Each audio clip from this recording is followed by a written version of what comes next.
Doctor Jitendra Singh ji, देश भर से यहाँ आए सभी साइंटिस्ट, अन्य महानुभाव, देवी और सज्जनों, आज भारत ने रिसर्च की दुनिया में बहुत ही ऐतिहासिक कदम उठाया है। 5 साल पहले जीनोम इंडिया प्रोजेक्ट को स्वीकृत किया गया था।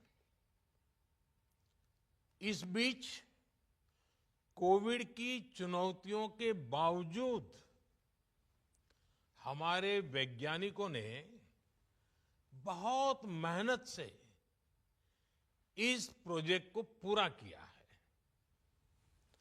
मुझे खुशी है कि देश के 20 से ज्यादा दिग्गज रिसर्च संस्थानों जैसे आईआईएससी, आईआईटीज, सीएसआईआर एंड बीआरआईसी ने इस रिसर्च में अहम भूमिका निभाई है।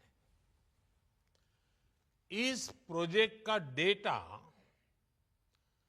10,000 भारतीयों का जीनोम सीक्वेंस अब इंडियन बायोलॉजिकल डेटा सेंटर में उपलब्ध है।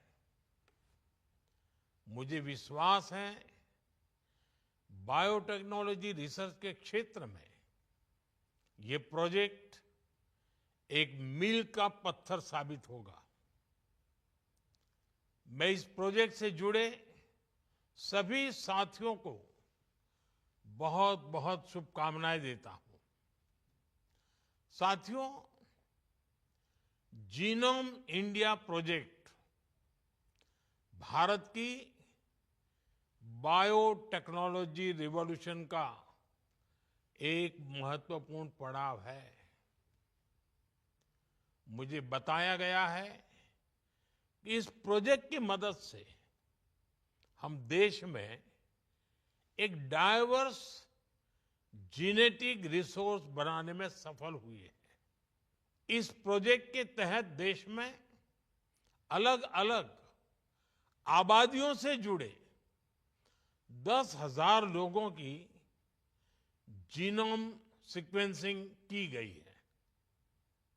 अब ये डेटा हमारे वैज्ञानिकों को, रिसर्चर्स को उपलब्ध होने जा रहा है।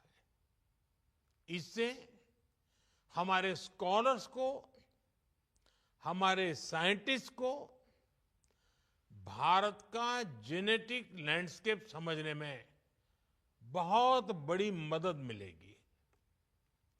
इन जानकारियों से देश के नीति निर्धारण और योजनाओं के निर्माण का काम भी आसान होगा। साथियों, आप सभी यहां अपनी फील्ड के एक्सपर्ट्स हैं, बड़े वैज्ञानिक हैं। आप भी जानते हैं भारत की विशालता और भारत की विविधता सिर्फ खान-पान, बोलचाल और भूगोल की ही तक सीमित नहीं है। भारत में रहने वाले लोगों के जो जीन्स हैं, उनमें भी काफी विविधता है। ऐसे में बीमारियों का नेचर भी स्वाभाविक रूप से विविधता से भरा हुआ है। इसलिए कौन से व्यक्ति को किस प्रकार की दवा फायदा देगी, ये जानना बहुत आवश्यक है। इसके लिए देशवासियों की जेनेटिक आइडेंटिटी, उसका पता होना जरूरी है। अब जैसे हमारे आदिवासी समाज में सिकल सेल एनीमिया की बीमारी एक बहुत बड़ा संकट है। इससे निपटने के लिए हमने नेशनल मिशन चलाया है। लेकिन इसमें भी चुनौतियां कम नहीं है। संभव है कि सिकल सेल की जो समस्या किसी एक क्षेत्र में हमारे आदिवासी समाज में हो, वो दूसरे क्षेत्र के आदिवासी समाज में ना भी हो, वहां दूसरे प्रकार का हो। इन सारी बातों का पक्का पता हमें तब चलेगा जब एक कंप्लीट जेनेटिक स्टडी हमारे पास होगी।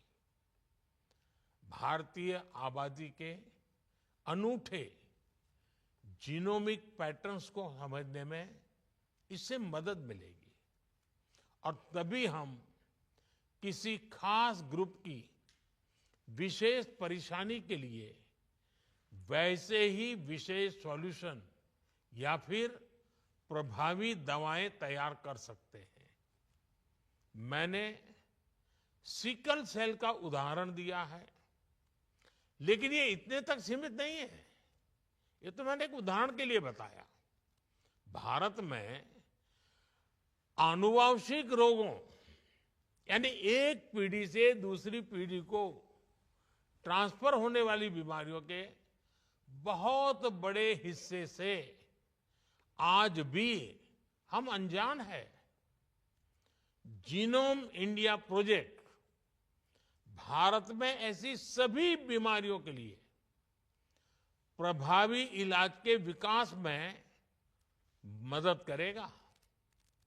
साथियों, 21वीं सदी में बायोटेक्नोलॉजी और बायोमास का कॉम्बिनेशन बायो इकोनॉमी के रूप में विकसित भारत की बुनियाद का अहम हिस्सा है।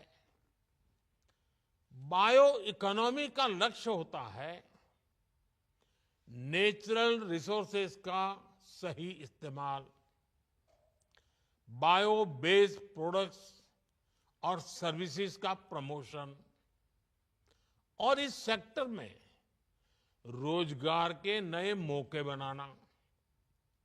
बायो इकोनॉमी सस्टेनेबल डेवलपमेंट को गति देती है, इनोवेशन को अवसर देती है। मुझे खुशी है कि बीते 10 वर्षों में देश की बायो इकोनॉमी तेजी से आगे बढ़ी है। साल 2014 में जो बायो इकोनॉमी $10 बिलियन की थी, वो आज $150 बिलियन से ज्यादा की हो गई है। भारत अपनी बायो इकोनॉमी को नई बुलंदी देने में भी जुटा है। कुछ समय पहले ही भारत ने बायो E3 पॉलिसी की शुरुआत की है। इस पॉलिसी का विजन ये है कि भारत आईटी रिवॉल्यूशन की तरह ग्लोबल बायोटेक लैंडस्केप में भी एक लीडर बनकर उभरे। इसमें आप सभी वैज्ञानिकों की बड़ी भूमिका है और इसके लिए मैं आपको अपनी शुभकामनाएं देता हूं।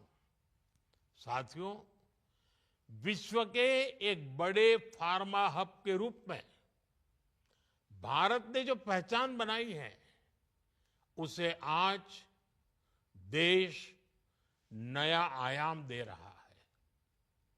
बीते दशक में भारत ने पब्लिक हेल्थ केयर को लेकर अनेक क्रांतिकारी कदम उठाए हैं।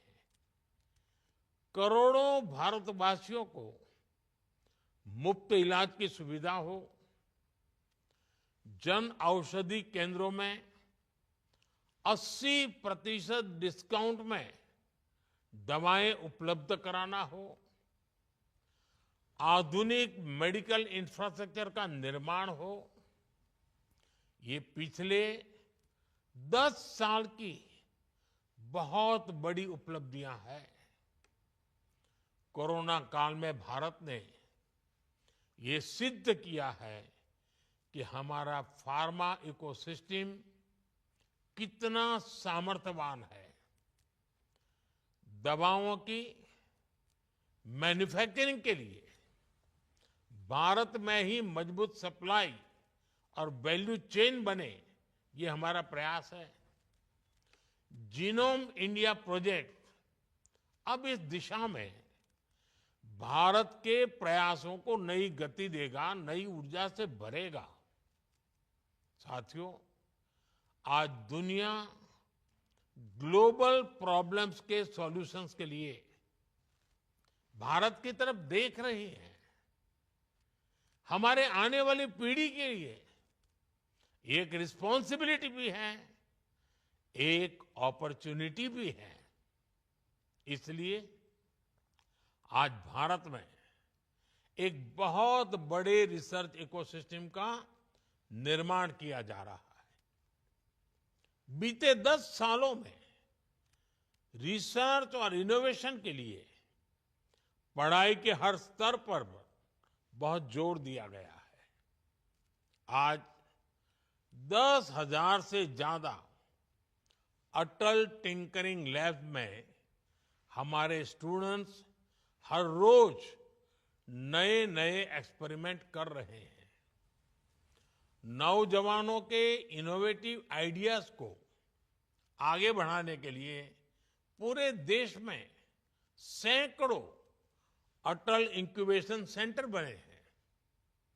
पीएचडी के दौरान रिसर्च के लिए पीएम रिसर्च फेलोशिप स्कीम भी चलाई जा रही है। मल्टी डिसिप्लिनरी और इंटरनेशनल रिसर्च को बढ़ावा मिले, इसके लिए नेशनल रिसर्च फंड बनाया गया है।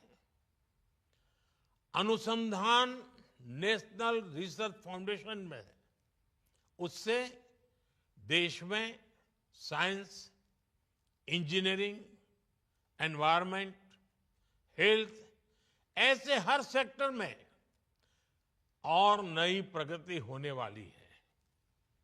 सनराइज टेक्नोलॉजीज में रिसर्च और इन्वेस्टमेंट बढ़ाने के लिए सरकार ने 1 लाख करोड़ रुपए का कॉर्पस क्रिएट करने का भी निर्णय लिया है।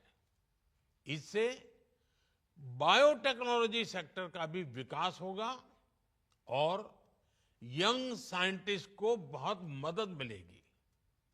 साथियों, हाल ही में सरकार ने वन नेशन वन सब्सक्रिप्शन का एक और अहम फैसला लिया है। दुनिया के प्रतिष्ठित जर्नल्स तक भारत के स्टूडेंट्स की, रिसर्चर्स की पहुंच आसान हो, उन्हें खर्च न करना पड़े, हमारी सरकार ये सुनिश्चित करेगी।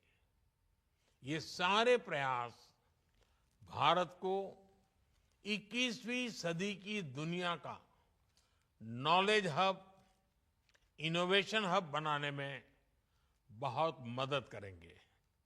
साथियों, जिस तरह हमारे प्रो पीपल गवर्नेंस ने, हमारे डिजिटल पब्लिक इंफ्रास्ट्रक्चर ने दुनिया को एक नया मॉडल दिया है, मुझे विश्वास है उसी तरह जीनोम इंडिया प्रोजेक्ट भी जेनेटिक रिसर्च के क्षेत्र में भारत की छवि को और सशक्त करेगा।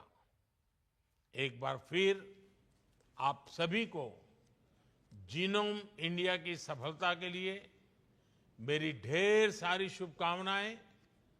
धन्यवाद। नमस्कार। तो आपने प्रधानमंत्री नरेंद्र मोदी का ये संबोधन सुना, जिसमें कि उन्होंने जीनोमिक्स डेटा कॉन्क्लेव में कई अहम बातें कही। उन्होंने कहा कि किस तरह से भारत में अब सभी बीमारियों की भविष्यवाणी जल्दी ही की जा सकती है और इसके अलावा आसान हो